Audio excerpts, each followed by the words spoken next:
Sumainyo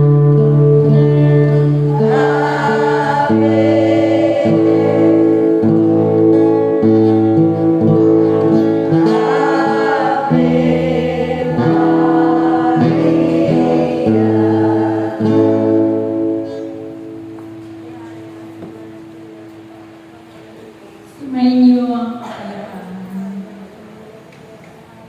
Naway mabigayan kayo ng kapayapaan sa bawat isa.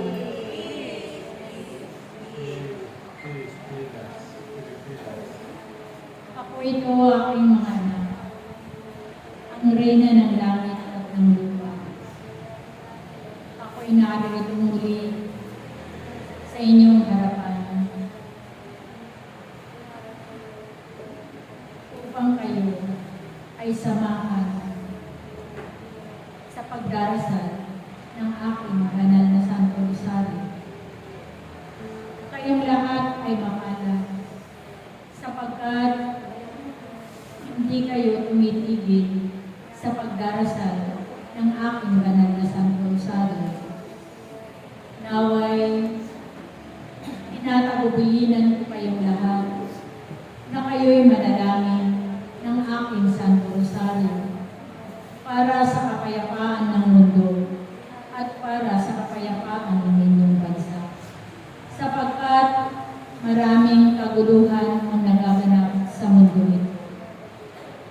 Ito ay pinahintulutan ng Ama upang ang lahat ng mga tao na nakakalimot sa Kanya tunay na maaalala siya na may Diyos na patuloy na tumatawag sa kanilang lahat.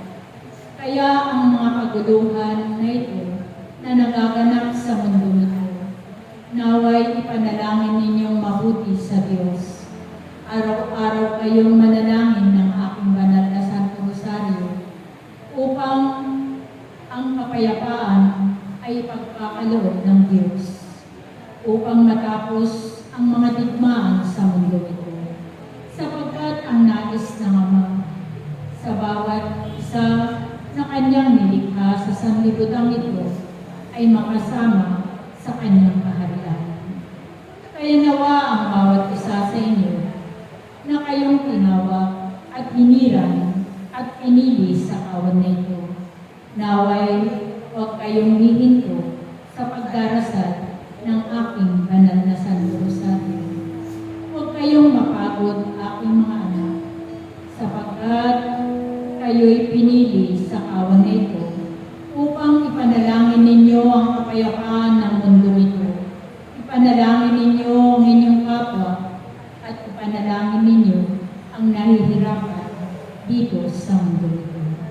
Huwag kayong mabahala sa inyong kakanin sa araw-araw ng inyong mga buhay, sapagkat ang Diyos kailanman ay hindi niya kayo pinababayaan.